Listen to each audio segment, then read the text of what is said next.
दोस्तों आ गए हैं हम प्रताप म्यूजियम हल्दी घाटी।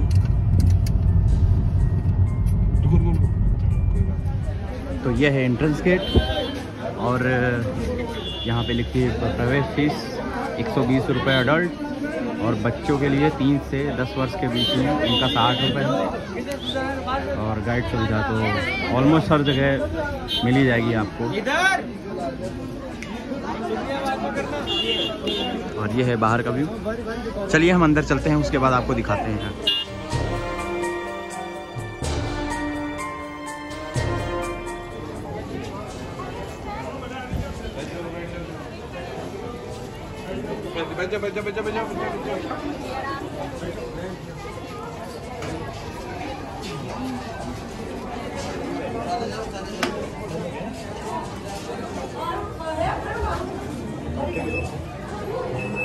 और ये लिखा है महाराणा प्रताप के बारे में कि युद्ध कब हुआ, उनका जन्म कब हुआ।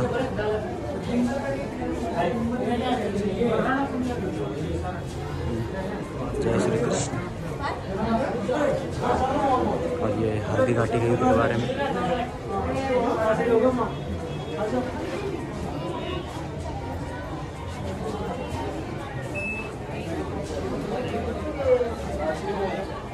और आगे बढ़ते हैं। तो दोस्तों एंट्री मिल चुकी है।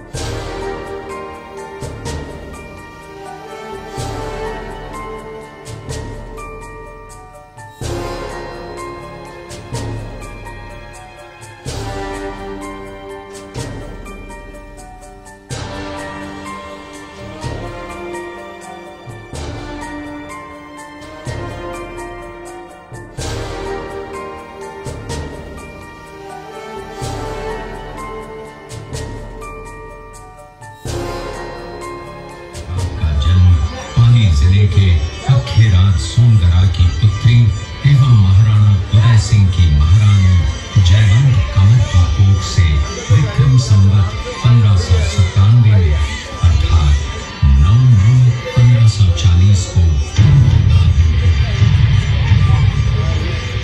बाल्यकाल चित्तौड़गढ़ में गुजरा।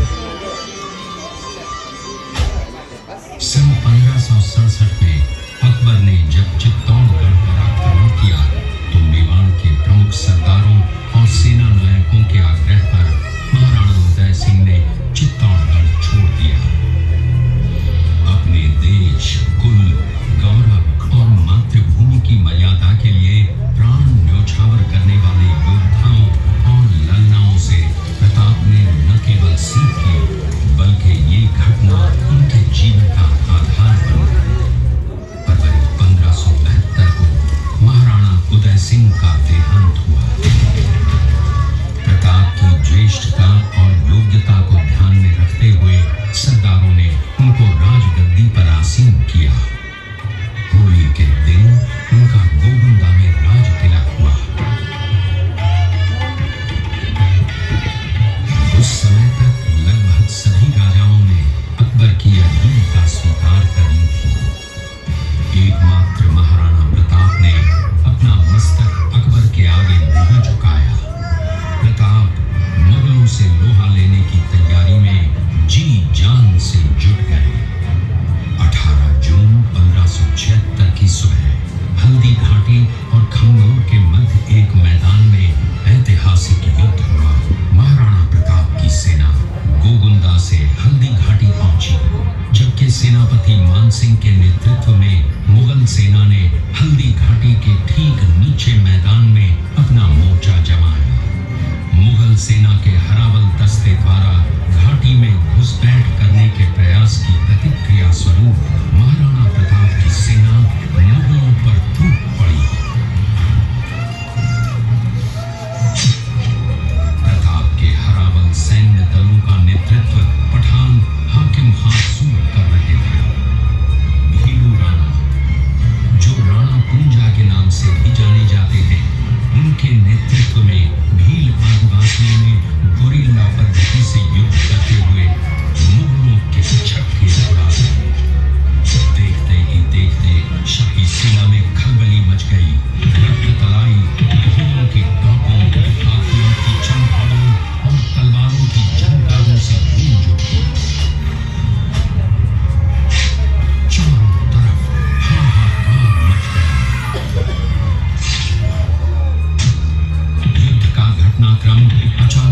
समय बदल गया जब प्रताप ने अपने घोड़े चेतक को एड़ लगाकर मान सिंह के हाथी पर चढ़ा दिया और उस पर भाले से भरपूर वार किया।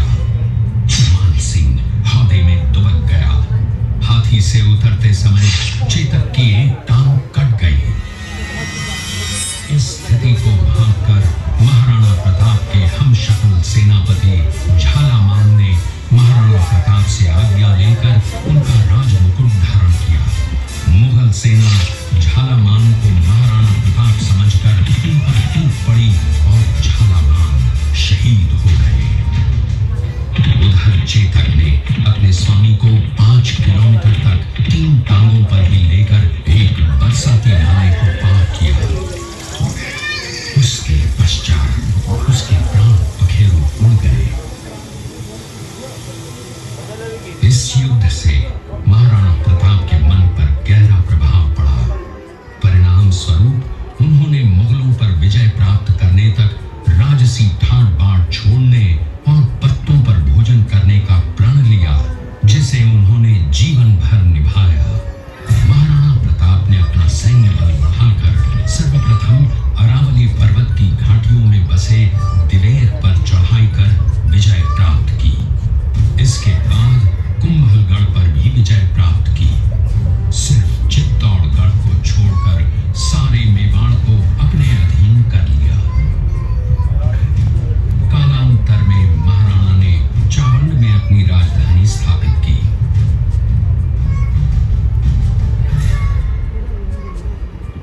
19 जनवरी 1597 को राणा प्रताप ने मात्र 57 वर्ष की आयु में इस संसार से प्रयाण किया।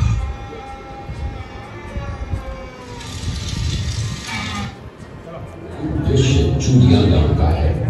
हल्दीगढ़ के बाद महाराणा प्रताप अपनी प्रतिज्ञा का पालन करने के लिए वनवासी जीवन व्यतीत करने लगे। उनके पास पर्याप्त संपत्ति नहीं थी तो उनके वित्त मंत्री भामाशाह ने अपनी सारी सुख सुविधा को छोड़कर अपने राजा को स्वयं का धन 25 लाख रुपए व राजकोष में 20,000 अशर्फियां देश के लिए अर्पित, जिससे महाराणा प्रताप ने 12 वर्षों तक अपनी सेना को संगठित किया, सैन्य शक्ति को बढ़ाया और मेवाड़ मातृभूमि को आजाद करवाया। कृपया अब आप सब आगे की तरफ करवाया। इस किले के अंदर 9 मई 1540 ईस्वी में महाराणा प्रताप का जन्म हुआ था। इस किले की ऊंचाई समुद्र तल से 3568 फीट की है। इस किले की दीवार 36 किलोमीटर तक फैली हुई है। इस दीवार का नाम ग्रेट वॉल ऑफ चाइना के बाद द्वितीय पायदान पर दर्ज है। अब्दुल रहीम खान खाना अजमेर का सूबेदार था। जब वो शेरपुर पहुंचा तब इसका पता कुंवर अमर सिंह को चला, जो महाराणा प्रताप के पुत्र थे। अमर सिंह ने शेरपुर छावनी पर अचानक आक्रमण कर दिया। उस आक्रमण में मुगल सेना में भगदड़ मच गई। मुगल सेना को अपनी छावनियों को छोड़कर भागना पड़ा। छावनियों के अंदर से लूटा हुआ माल व अब्दुल रहीम खान खाना, जिसकी बेगम आनी खान को बंदी बनाकर महाराणा प्रताप के सामने पेश किया गया। तब अमर सिंह पर महाराणा प्रताप क्रोधित हुए और कहा, जहां से इस नारी को बंदी बनाकर लाए हो, इसे पुनः ससम्मान लौटा कर आओ। महाराणा प्रताप ने कहा, हमें नारी से कोई दुश्मनी नहीं है, हमें तो देश विद्रोहियों से दुश्मनी है, जिन्होंने चारों तरफ आतंक फैलाया है। महाराणा प्रताप के आदेश का पालन करते हुए कुंवर अमर सिंह ने उस मुगल नारी को ससम्मान छावनी तक पहुंचाया। इस प्रकार महाराणा प्रताप ने अपने क्षत्रिय राजपूत धर्म का पालन किया और पराई स्त्रियों को मां, बेटी और बहन का दर्जा दिया। ये है महाराणा प्रताप का चरित्र और नैतिक उदारता का परिचय। ये देखते हुए सभी अतिथि आगे की तरफ चले। का दृश्य देखा, उसी किले के अंदर की ये घटना है। मेवाड़ की एक ऐसी मां थी जिसने अपने पुत्र का बलिदान देकर राजवंश की रक्षा की थी। उस मां का नाम पन्नाधाय था। पन्नाधाय जाति से गुर्जर थी। वो एक राजकुमार की धाई मां थी। दूसरी तरफ हाथ में तलवार लिए खड़ा ये बनवीर सिंह एक दासी पुत्र है। ये कुंवर उदय सिंह की हत्या करके मेवाड़ की राजगद्दी प्राप्त करना चाहता था। एक रात्रि बनवीर सिंह को मौका मिला। वो राजकुमार उदय सिंह के बड़े भाई विक्रमादित्य सिंह की हत्या करके राजमहल की तरफ आगे बढ़ा। इसकी सूचना पन्नाधाय को लग गई। कुछ समय तक पन्नाधाय चिंतित हुई। तभी पन्नाधाय ने अपने पुत्र चंदन को राजसी कपड़े पहनाकर पलंग पर सुला दिया और उदय सिंह को एक टोकरी के अंदर छिपाकर पत्तों से ढक के महल के बाहर निकालकर गुप्त रास्ते से कुंभलगढ़ भेज दिया। बनवीर सिंह जब तलवार लेकर राजकक्ष में आया तो उसने पन्नाधाय से कड़क आवाज में उदय सिंह के लिए पूछा तो पन्नाधाय ने चंदन की तरफ इशारा किया। बनवीर ने चंदन को उदय सिंह समझकर चंदन की हत्या कर दी और ये समझने लगा कि मैंने राजकुंवर उदय सिंह को मार दिया। वही राजकुंवर बड़े होकर राजा बने और अपने नाम का उदयपुर नगर बसाया जो यहाँ से 40 किलोमीटर दूर है। और उन्हीं के पुत्र महाराणा प्रताप हुए जिन्होंने हल्दी घाटी का युद्ध लड़ा और आज हम लोग उनका इतिहास यहाँ पर देख रहे हैं। ये देखते हुए सभी अतिथि आगे की तरफ चले। महाराणा प्रताप की वीरता को दर्शाती है। एक समय नरभक्षी बाघ का आतंक छाया हुआ। महाराणा प्रताप ने उस बाघ का शिकार कर उस बाघ को मार डाला। ये घटना महाराणा प्रताप की वीरता की है। कृपया अब आप सब इस दृश्य में देखिए महाराणा प्रताप अपनी प्रतिज्ञा का पालन करते हुए। महाराणा प्रताप ने प्रतिज्ञा की थी कि जब तक अपनी मातृभूमि को शत्रुओं से मुक्त नहीं करा लेता तब तक न तो मैं महलों में रहूंगा, न किसी धातु के पात्र में भोजन करूंगा, न किसी गद्दी के बिछौने पर सोऊंगा। पत्ते ही भोजन के पात्र होंगे, जमीन ही बिछौना होगा। इस प्रतिज्ञा का पालन उन्होंने 21 वर्षों तक जंगलों में रहकर किया।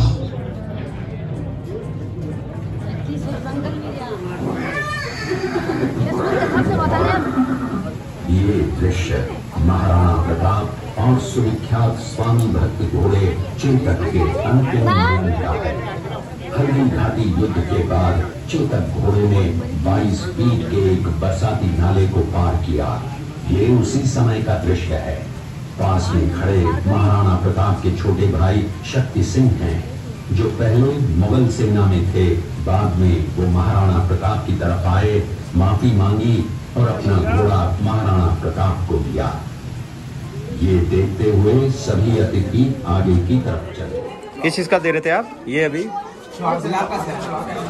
ये तो ये खाने वाला गुलकंद है, कंपनी गैस एसिडिटी। और ये देख सकते हैं गुलाब का शरबत 400 रुपए किलो। ये कितनी गुलाब का बनता है? लाजवाब टेस्ट है। कितने का था भैया? हाँ 150। 150 रुपए का है इसका गुलाब का शरबत। और ये कुछ छवि है गड़िया लोहार, जो पुराने समय में हथियार बनाते थे और भी बहुत सारी चीज़ें बनाते थे।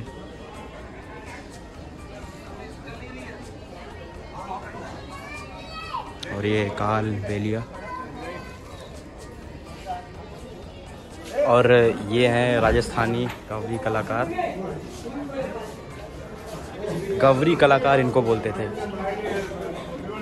और ये पावती चक्की इसको बोलते हैं। प्राचीन काल में इसके द्वारा भी ज़मीन से 50 से 60 फीट की गहराई से पानी निकाला जाता था। और ये इधर आगे जो चरखा लगा है वहाँ पे बाल्टी होती है, आप देख सकते हैं। बाल्टी या फिर कुछ भी घड़ा टाइप का लगा के, और ये जब गाय घूमती थी तो उसके द्वारा पानी बाहर आता था। तो अभी अपन को भूख लगी है और 4 थाली का प्राइस 520 रुपये है। और खाना अनलिमिटेड ले सकते हैं। यह है कैंटीन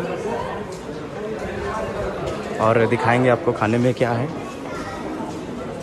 तो सभी से रिक्वेस्ट है कि आप जब यहाँ पे आएँ तो प्लेट में उतना ही खाना लीजिए कि वेस्ट ना हो।